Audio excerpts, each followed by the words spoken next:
Қымбатты оқушылар, бүгінгі сабақтың тақырыбы Мұқағали Мақатаев «Аққулар ұйықтағанда». Оқу мақсатымен танысып отырайық. Сабақты бастамас бұрын мына сұрақтарды тоқтатып қойып, сұрақтарға жауап беріп көрейік. Мұқағали Мақатаев жайлы біраз деректерді біледі деген ойдамын. Ендеше балалар, мына бейнероликке көңіл аударайық. Аса көрнекті ақын Мұқағали Мақатаев 1931 жылы Алматы облысы Райымбек ауданы Қарасаз ауылында туып, 1976 жылы Алматы қаласында дүниеден өткен. Ол халық әдебиетінің мол мұрасы аңыздарды арқау етіп, жаңғыртып, жырға айналдырған ақындардың бірі. Мұқағали 1973 жылы жазған «Аққулар ұйықтағанда» поэмасына халықтың ұғымындағы қастерлі, киелі болып саналатын аққу құс туралы аңызды негіз етіп алған. Поэманың бас кейіпкері баласының жазылуы үшін барлығына дейін, тіпті ырым, тыйымнан, дәстүрден де аттауға бар ана. Ақын кейіпкерін үлкен таңдаудың алдына әкеліп тірейді. Ақыры хал үстінде жатқан баланы аққумен аластасаң, жазылып кетеді деген тәуіптің сөзін үміт еткен бейшара ана аққуға оқ атады. Қиянат жасау арқылы жақсылыққа қол жеткізуге болмайды деген өмір заңы поэманың шешіміне айналған. Ақын бүкіл бір ұлт қастер тұтқан наным сенімдер арқылы табиғатты аялау, жан жануарларға қамқорлық жасау идеясын тағылым етеді. Композициялық жағынан поэма 3 тарауға бөлінген. Оқиға 3-ші жақтан баяндалады. Поэманың алғашқы тарауында ақын Алатаудың басына таста тұнған жаңбырдың тамшысындай болып біткен көлді сипаттайды. Ақын уақытты кері жылжытып, лирикалық шегініс жасау арқылы жетім көл аталған бұл көлдің тарихына шолу жасайды. Шығарманың 2-ші тарауында хал үстіндегі баласын күзеткен ата-ананың жағдайы баяндалады. Әсіресе қолына мылтық алып, киеліге оқ атқан ана образы нанымды шыққан.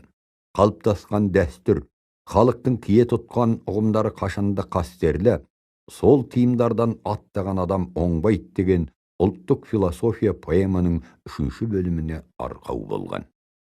Поэма тек баяндауға ғана құрылмаған, анасы мен әкесі арасындағы, қарт пен келін арасындағы диалогтар арқылы, ананың зар илеген монологы арқылы аңыз сюжеті нанымды шыққан. Бейнероликті тыңдап бітсек, Мұқағали Мақатаевтың қаламынан туындаған «Аққулар ұйықтағанда» поэмасына кезек берейік. Өзенді жоқ сыймаған арнасына, жылға да жоқ даламен жалғасуға. Таста тұнған жаңбырдың тамшысындай, қалай біткен мұна көл тау басына. Әлдилеп ақ төсінде бермей тыным, ағайдың ақ мүсінін тербейді ғын. Бұл көлге мылтық алған саятшы емес, тірі жан аяқ басып келмейді ғын. Аққулар аман есен қайтқанынша, суына жетім көлдің шөлдейді ғын. Суымен сырқаттарын емдейді ғын. Бала жатыр төсекте күйіп жанып, баласының ана отыр күйім бағып. Қай-қайдағы қатыгез сұрқай ойлар миын қарып барады, миын қарып. Ана күндіз тәуіп шал не деп кетті? Әлде өтірік, әлде шын демеп кетті. Аққу менен баланы аластаңдар, деді дағы жайымен жөнеп кетті.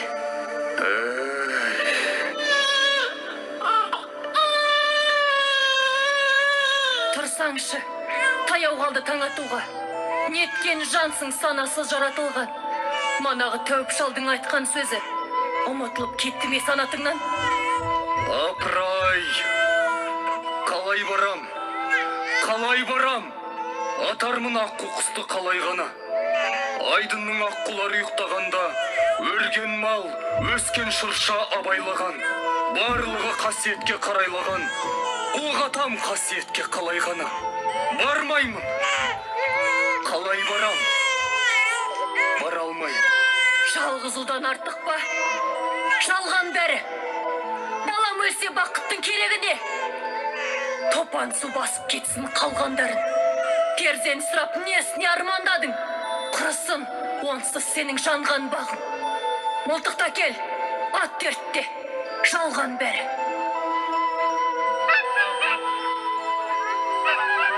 Аққулар, аққу мойын түсінбе ғана. Алаңсыз тарануда күнге қара.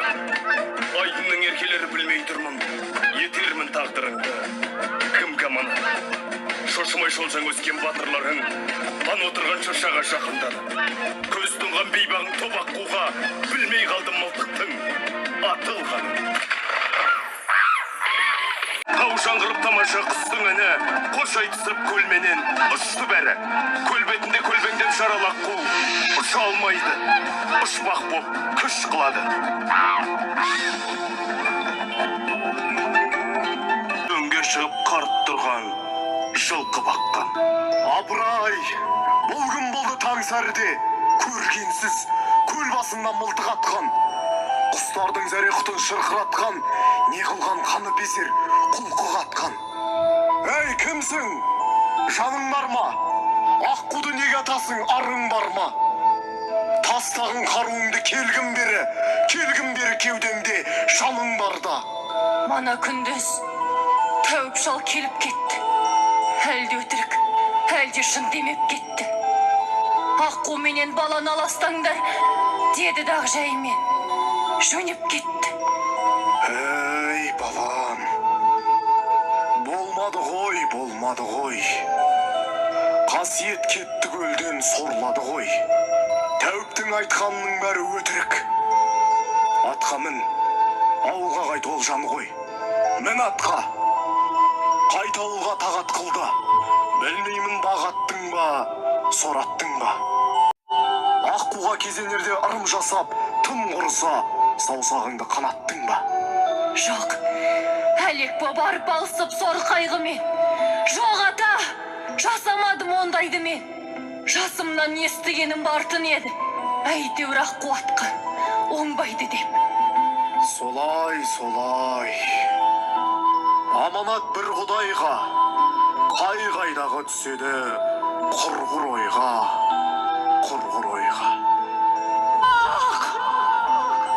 Өлі менен тірінің арасында. Жоқ, қасірет. Сорымның қалыңдығы шашымдай мен қасиет. Кешіре гөр жаратқаным, ай, кешіре гөр. О, қасиет.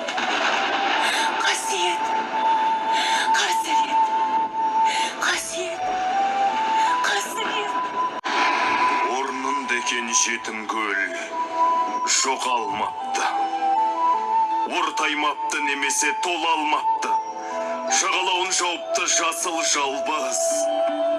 Қасиетті аққулар оралмапты.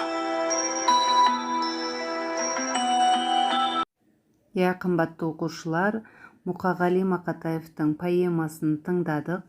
Түсінікті болды деп ойлаймын.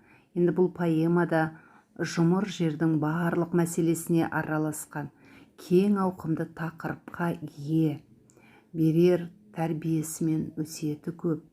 Оның туған жер, адам тағдыры, өмір мен өлім, ана мен бала, ақын мен ақындық, соғыс тауқыметі тағы да басқа тақырыптағы лирикалары қайталанбас ұлттық сипатта, ұлттық зергер кестеленген туындылар. Ал аққуға келетін болсақ, аққуда туға болмайды. Аққу келі құс, сұлулықтың, пәктіктің белгісі деп жатады. Енді осы поэмада аққудың өліміне қандай ой түйіндеуге болады? Сабақтан кейінгі әсерлеріңді кері байланыс ретінде жазып өтіңдер. Назарларыңа рахмет. Келесі кездескен